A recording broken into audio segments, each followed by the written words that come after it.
नमस्कार साथियों, और मैं दुष्यंत अस्थाना, प्रधान संपादक नया दौर नई उड़ान, आपका नया दौर नई उड़ान के इस इलेक्ट्रॉनिक चैनल के माध्यम से आपका स्वागत कर रहा हूं। और आज इस चैनल के इस एपिसोड में मैं आपके सामने लेकर के आया हूं भारत के केंद्रीय सरकार द्वारा प्रस्तुत बजट 26-27। इस बजट को हमारी वित्त मंत्री निर्मला सीतारमण जी ने 1 फरवरी को प्रस्तुत किया। इस बजट पर आपको बहुत सारी रिपोर्ट्स, बहुत सारे जानकारियां अन्य चरणों पर उपलब्ध होंगी, जिसमें आपको बताया गया होगा क्या चीज महंगी हो गई, क्या चीज सस्ती हो गई। लेकिन कोई भी बजट सिर्फ बाजार की चीजों के मूल्य के बढ़ने और घटने पर निर्भर नहीं होता है। हर बजट सिर्फ भारत की या किसी देश की आंतरिक स्थिति का ही ध्यान रख करके नहीं गणना की जाती, बल्कि उसकी तैयारी, उसका प्रस्तुतिकरण विदेश में भारत की या किसी भी देश की होने वाली नीतियों का भी एक समायोजित प्रस्तावना होती है। हमारा केंद्रीय सरकार का यानी भारत सरकार का ये बजट, इस पर विपक्ष ने कहा है ये बजट जो है भारत पर कर्ज का बोझ बढ़ाएगा। बिल्कुल सही है।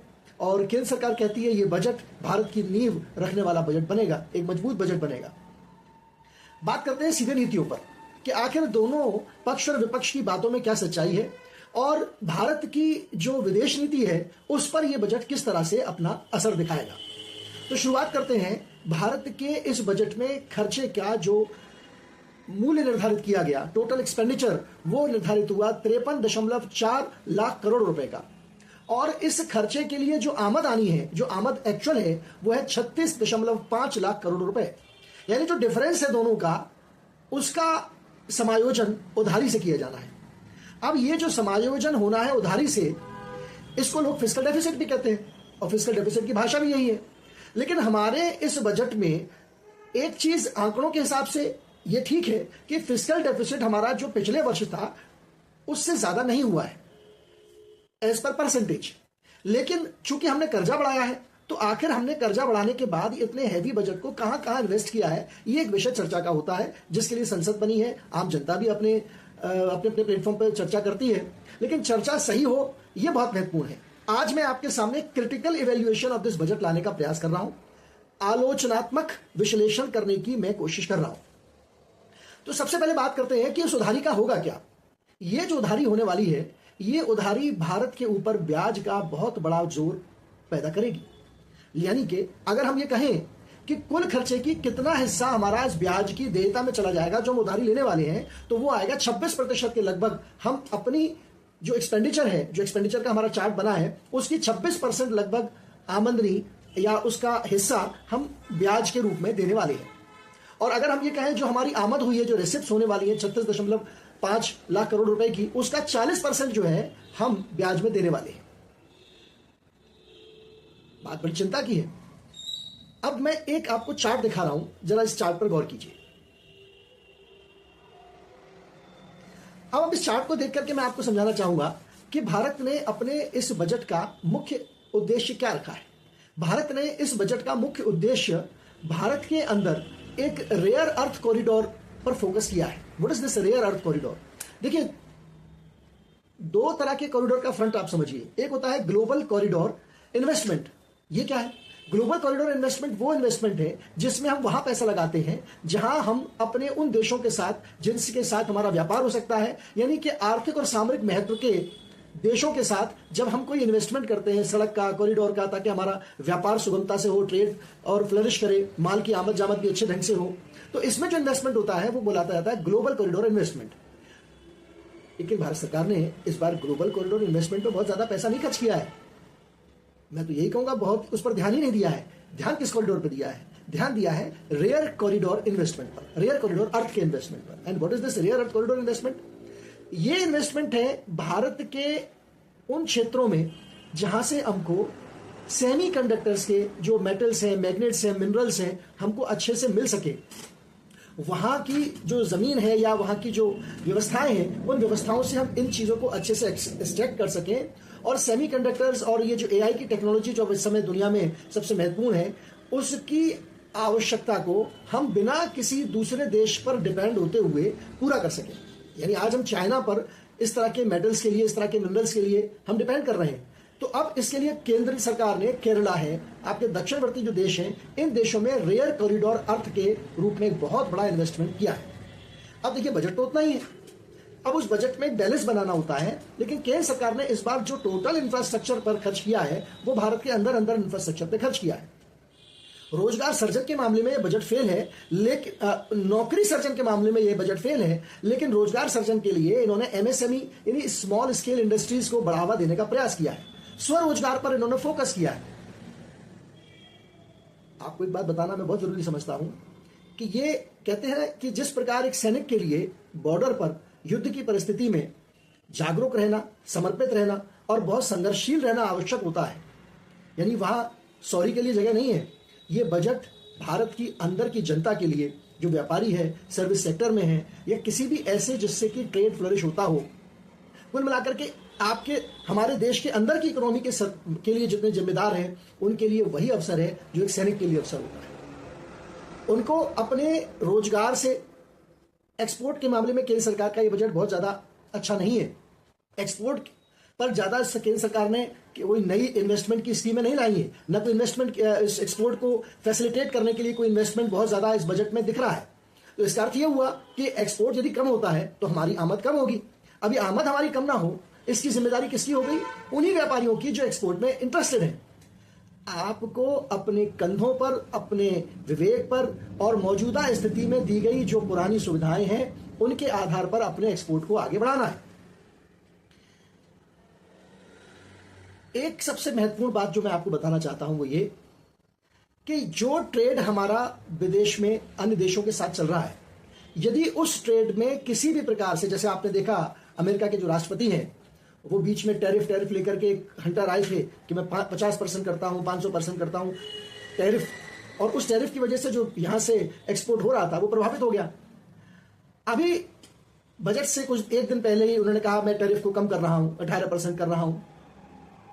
ऐसा लगा जैसे कि उनको अंदाज था कि भारत जो बजट लेके आ रहा है उसमें एक्सपोर्ट के लिए बहुत ज्यादा प्रोविजंस नहीं है, या कोई के एक बात मैं अपनी बात को ही काट करके बीच में शुरू करता हूं कि ये बजट भारत का जो विदेश मंत्रालय है, जो फॉरेन पॉलिसी देख रहा है, फॉरेन इन्वेस्टमेंट एंड ट्रेड पर जो हमारा जो मंत्रालय है, उसके लिए ये बड़ा कठिन साल होने वाला है, क्योंकि उनके पास एक कुशन नहीं रह गया है। अगर कहीं से भी, जहां से भी व्यापार बाहर से कम हुआ तो इनके पास इस बजट में वो कुशन नहीं है कि ये उस अर्थव्यवस्था को जो बिगड़ने वाली होगी उसको संभाल सके। The cushion amount is not there. तो जो विदेश मंत्रालय है उसकी जिम्मेदारी इतनी ज्यादा होगी कि वो उन देशों के साथ जिनके साथ ऑलरेडी हमारा ट्रेड चल रहा है, वो ट्रेड इस वर्ष तो कम से कम अच्छे से चले, और अगले साल तक, यानी जो इन्वेस्टमेंट इस साल का है, अगले साल तक क्या स्थिति होगी, किस प्रकार की हमारी अर्थव्यवस्था होगी, किस प्रकार हमारे रिजल्ट होंगे, उसको देखते हुए शायद केंद्र सरकार अगले साल कुछ बजट में चेंज करे। और आपने देखा होगा कि इस बजट के बाद हमारे जो विपक्ष के दोस्त हैं, हमारे इस देश के जो दूसरा पहिया है, वो दूसरा पहिया पहले पहिए को ये कह के कोस रहा है कि 56 इंच का सीना कहां गया। अभी 56 इंच का सीना इसलिए मुद्दा बन गया क्योंकि मोदी सरकार को इस वर्ष ट्रंप के साथ अच्छे संबंध करने पड़ेंगे। अब यह भी नहीं है कि केंद्र सरकार ने ट्रंप के सामने बिल्कुल घुटने टेक दिए हों, लेकिन यह भी सच है कि अब वो तेवर ट्रंप के साथ ये नहीं दिखा सकते, क्योंकि इनके पास वो कुशन नहीं है। इनके लिए सबसे बड़ा जो टारगेट रहा वो ये रहा कि रेयर अर्थ कॉरिडोर के माध्यम से ये इस वर्ष सेमीकंडक्टर्स के लिए जुटाना चाहते हैं बहुत सारी चीजें, तो वो तभी संभव है जब देश के अंदर ये चीज अवेलेबल हो और हम इसके इंपोर्ट के लिए किसी देश जैसे चाइना वगैरह पे डिपेंड ना करते हो। बात मैं कर रहा था ट्रंप की। अब आप देखिए, अभी जयशंकर जी बजट के तुरंत बाद अमेरिका पहुंचे। अमेरिका पहुंचने के बाद नीतियों पर डिस्कशन हुआ। वहां के लोगों ने कहा हम आपके एग्रीकल्चर, उनकी नीति बनी कि हमारे एग्रीकल्चरिस्ट आपके यहाँ आकर के ट्रेड करेंगे। ये बहुत सारी बातें हुई, यानी उनके किसान, उनके प्रोडक्ट यहाँ आएंगे। तो अभी तक हमारे प्रोडक्ट यहाँ से वहां जा रहे थे एग्रीकल्चर के, तो ये इस पर बड़ा दबाव बन रहा है कि आखिर हम ये किस तरह की गंगा बहा रहे हैं। तो एक कंपटीशन का माहौल बनेगा, और जब ये कंपटीशन का माहौल बनेगा तो किसान को, यहाँ के सर्विस सेक्टर को जबरदस्त मेहनत करनी पड़ेगी, क्योंकि कंपटीशन। अब एक चीज और, अमेरिका पर हम ये भरोसा नहीं कर सकते कि वो जो भी चीज ला रहा होगा वो हेल्दी होगी या उसकी पॉलिसी भी हेल्दी होगी, क्योंकि हमारे बहुत पुराने एक्सपीरियंस है। वो सबसे पहले PL 480 का गेहूं बहुत पुराना, इसके अलावा जितनी भी पॉलिसीज आई हैं, रिफाइंड है, ये सब है, तो ये सब हेल्दी चीज नहीं आई है अमेरिका की तरफ से। लेकिन चूंकि इकोनॉमी हमारी उससे बहुत डिपेंड कर रही है, हमारे यहाँ के लोग वहाँ जाके जॉब कर रहे हैं, हमारे यहाँ की मेडिसिन वहाँ बेची जा रही हैं, उनकी टेक्नोलॉजी आती है, यहाँ से हमारा मेन माल जाता है, तो हम उस ट्रेड को डिसफेवर नहीं कर सकते। लेकिन हम अंतर्राष्ट्रीय राजनीति को जो हमारी है उसको भी डिसफेवर नहीं कर सकते। हम उन मुद्दों पर जो हमारे सामरिक महत्व के हैं उन मुद्दों को नजरअंदाज नहीं कर सकते, जो कि इस बजट में नजरअंदाज कर दिए गए। चाबहार बंदरगाह जो ईरान की भूमि पर बना, वो इस उद्देश्य के साथ बना कि जो चाइना अपना कॉरिडोर बना रहा है ट्रेड का, उस कॉरिडोर को हम बीट कर सकें, हम अपना एक रास्ता बना सकें मिडिल ईस्ट के साथ, मिडिल एशिया और उसके साथ यूरोप के साथ, हमारा सेंट्रल एशिया और यूरोप के साथ हमारा ट्रेड अच्छा बन सके। लेकिन इस बार चाबहार पोर्ट के लिए कोई हमारा इन्वेस्टमेंट नहीं दिखाई दे रहा है। अब चूंकि चाबहार जो बंदरगाह है वो ईरान में है, ईरान के अमेरिका के साथ संबंध अच्छे नहीं है, तो मेरे ख्याल से कहीं ना कहीं इस बजट के अंदर इस बात का ध्यान रखा गया है कि हम कोई चीज ऐसी ना करें जिससे अमेरिका के साथ हमारे संबंध खराब हों। हमने पिछले वर्ष तक रशिया का भरपूर तेल इस्तेमाल किया, हमने अमेरिका की कोई धमकी नहीं मानी। लेकिन जब अमेरिका फैल गया रायते की तरह, वेनेजुएला का मुद्दा आया, आपको यह भी याद दिला दूं कि वेनेजुएला के मुद्दे पर भी भारत सरकार ने कहा, अमेरिका ने कहा वेनेजुएला से खरीदिए ऑयल, तो उन्होंने हामी कर ली। लेकिन इस समय हमको ये देखना पड़ेगा कि रशिया जैसा विश्वसनीय दोस्त के साथ हमारे रिश्ते, जो हमारा ट्रेड है, वो डिस्टर्ब ना हो। एक बात। दूसरी बात, चाइना पर हम भरोसा नहीं कर सकते, हमारा उस तरफ भी कोई ध्यान नहीं है। कंपटीशन है हमारा चाइना के साथ, क्योंकि वो अपने देश के प्रोडक्ट को आगे बढ़ाने के लिए एक्सपोर्ट्स पे सब्सिडी बहुत अच्छी दे रहे हैं। हमारे देश में पुरानी नीतियों पे ही काम होगा, नया कोई ऐसा प्रोविजन नहीं है कि बहुत ज्यादा सब्सिडी हो, तो एक कंपटीशन हो गया। तो मान के चलिए इस बजट में जो काम सीमा पर सिपाही करते थे वो काम अब भारत की जनता को करना पड़ेगा। आराम हराम है वाला बजट है ये। अगर उनके किसानों के प्रोडक्ट भारत की भूमि पर आते हैं तो एक कंपटीशन डेवलप होगा। किसानों को नई टेक्नोलॉजी की तरफ जाना पड़ेगा, चाहे वो अपनी जेब से जावे, उनको नई चीजों को जानना पड़ेगा, चाहे वो अपने दिमाग से समझे, किसी से एजुकेशन ले। भारत की जो अब तक जो एग्रीकल्चर इंडस्ट्रीज वो रही है, यूनिवर्सिटीज रही हैं, वहां प्रोफेसर सिर्फ बच्चों को पढ़ा रहे हैं कि एग्रोनॉमी पढ़ा दी, ये पढ़ा दिया, लेकिन किसान को डायरेक्ट लाभ मिलने वाली कोई ऐसी हमने आज तक मुहिम नहीं देखी इन एग्रीकल्चर लेक्चरर्स की, साइंटिस्टों की, जिससे आम किसान को सीधे लाभ मिलता हो। किताबों की बात, किताबों में पढ़ाई, बच्चे आगे बढ़ गए और उन्होंने कितना इंप्लीमेंट किया इस पर भी कोई बहुत ज्यादा अभी तक शोध नहीं है। शोध तो बहुत हो रहे हैं एग्रोनॉमी पे, लेकिन उस शोध का लाभ आम किसान को कितना मिला इस पर कोई शोध नहीं है। लेकिन जब कंपटीशन बढ़ेगा, जब आपका माल नहीं बिकेगा, आप कुछ बना रहे हैं, सपोज मैं कहता हूं कुछ नहीं, एक बात सिंपल से लेते हैं, सेब पे छोड़ो, आलू पर आते हैं। हमारा आलू हम बना रहे हैं और वहां से आलू, मान लीजिए आलू आ गया, एग्रीकल्चर प्रोडक्ट तो है ही, एक एग्जाम्पल दे रहा हूं, और वो ये देते हैं 10 रुपए किलो, और वो कहता है मैं 5 रुपए किलो दूंगा एग्जाम्पल के तौर पर, तो यहाँ कंपटीशन डेवलप हो गया। तो आप हमारे किसानों को तैयार रहना पड़ेगा कि अमेरिका अगर 2 रुपए किलो पे भी लाता है तो हम 1.5 रुपए किलो देने में सक्षम हो, या उसके आलू की जो क्वालिटी है वो हमारे आलू के सामने धराशायी हो। और ये तभी होगा जब हमारे यहां के किसान उस कंपटीशन के लिए तैयार होंगे। एक सबसे इंपॉर्टेंट चीज, डाटा। इस सरकार ने डाटा की हैंडलिंग डाटा के मैनेजमेंट पर बहुत पैसा खर्च किया है। रीजन ये कि अब तक जो भी डाटा आते थे, डाटा का मिसरिप्रेजेंटेशन हुआ, मतलब एक जो डिपेंडेंसी थी वो एक्यूरेसी पर नहीं आती थी। लेकिन अब जो डाटा संरक्षण है वो इस प्रकार का हो कि उस पर डिपेंडेंसी अच्छी हो, उसके द्वारा जो रिजल्ट इन्फ्रेंसेस निकाले जाएं वो बहुत करीब हो परफेक्शन के, ताकि हम एक राइट डिसीजन ले सकें। केंद्र सरकार ने उस पर भी ध्यान दिया है।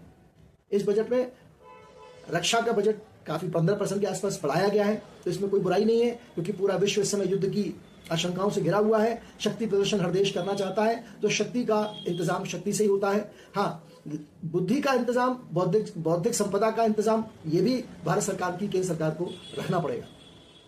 अब हम अगले टॉपिक पर आते हैं, एनर्जी डाइवर्सिफिकेशन।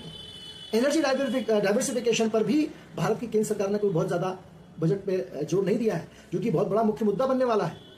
आखिर लड़ाई अमेरिका की भारत से यही थी कि हम जो पेट्रोलियम प्रोडक्ट रशिया से ले रहे हैं वो उससे लेना बंद करें, वो वहां से ज्यादा लें जहां से अमेरिका को बेनिफिट होता हो। अमेरिका को बेनिफिट कहां से? उसने कहा वेनेजुएला से लीजिए। अभी वेनेजुएला के राष्ट्रपति को बांध के ले गया था अमेरिका अपने घर में, खूब खातिरदारी करी, खूब वीडियो आप लोगों ने देखे हैं। आप ये भी समझिए कि इस बजट में राहुल गांधी जी, यानी विपक्ष के जो हमारे नेता हैं, उन्होंने 56 इंच का सीना, ये बहुत बढ़िया डायलॉग है, मैं आपको बता दूं, इस बार इस 56 इंच के सीने को बाहर से नहीं अंदर से शक्तिशाली होकर के ज्यादा दिखना पड़ेगा। यानी बाहर सिकुड़ना पड़ेगा, और सिकुड़ना इसलिए पड़ेगा क्योंकि हमको इस वर्ष हर देश के साथ जिनसे हमारा ट्रेड है उनके साथ किसी भी तरह से जो हमारा ट्रेड चल रहा है वो अच्छे से चले, हमको रेवेन्यू जनरेट हो, इसके लिए हमको एक व्यापारिक भूमिका में ज्यादा आना पड़ेगा। परंतु कोई भी व्यक्ति इस गलतफहमी में ना रहे कि जो केंद्र सरकार है भारत की, जो भारत के सिपाही हैं, वो किसी भी प्रकार से राष्ट्रीय सुरक्षा से कॉम्प्रोमाइज करने वाले हैं। क्योंकि ये बहुत सुंदर नीति है, जब घर को जरूरत है तो लाओ नमस्ते कर लेते हैं, और जब जरूरत नहीं है तो लाओ हंसते हंसते बात कर लेते हैं। तो आज इस वर्ष का जो बजट है वो हमको ये सिखा रहा है कि भारत की जो विदेश नीति है उसके लिए बहुत टफ समय है। नमस्ते नमस्ते करके बात चलानी पड़ेगी, अंदर से तैयारी पूरी रखनी पड़ेगी। कुल मिलाकर के मैं यही कहूंगा, इस बजट में हंसने के लिए नहीं और हम न फंसें इसके लिए कमर कसने की जरूरत है, और कमर कस के यहाँ के लोगों को काम करना पड़ेगा, समझना पड़ेगा। और मैं सरकारी कर्मचारियों से भी कहना चाहूंगा जो जीएसटी के हैं या उनके रजिस्ट्रेशन देने पड़ते हैं, एक्सपोर्ट इंपोर्ट के झंझट आते हैं, तो इनको ये सुविधाएं कोशिश करनी चाहिए। हमारी जो राज्य सरकारें हैं और केंद्र सरकार हैं वो अपने अधिकारियों को बेटर सर्विस के लिए तैयार करें, ताकि कम से कम हमारे जो व्यापारी एक्सपोर्टर्स हैं या हमारे अंदर के व्यापारी हैं उनको इन अधिकारियों के या इन कर्मचारियों की वजह से असुविधा ना हो और ट्रेड अच्छे से हो पाए, व्यापार अच्छे से हो पाए। Thank you very much. मेरे इस चैनल को सब्सक्राइब कीजिए, मेरे इस चैनल को पसंद कीजिए। मैंने बहुत सारी बातें आपसे की हैं, लेकिन इन बातों के साथ साथ बीच बीच में जो मैंने आपको क्लिप्स दिखाई हैं आपको आशा पसंद आएंगी। और थैंक यू। अगले एपिसोड में मैं आपके साथ जो इस बजट का एक दूसरा क्रिटिकल एनालिसिस लेकर के आऊंगा, और उसमें ये कोशिश करूंगा कि इस बजट से भारत की जो सामरिक नीति है वो किस प्रकार प्रभावित होने वाली है। मैं इस पर अगले एपिसोड में आपके सामने प्रस्तुतिकरण दूंगा। Thank you. सब्सक्राइब करें, पसंद करें, प्यार करें। Thank you. राधे राधे।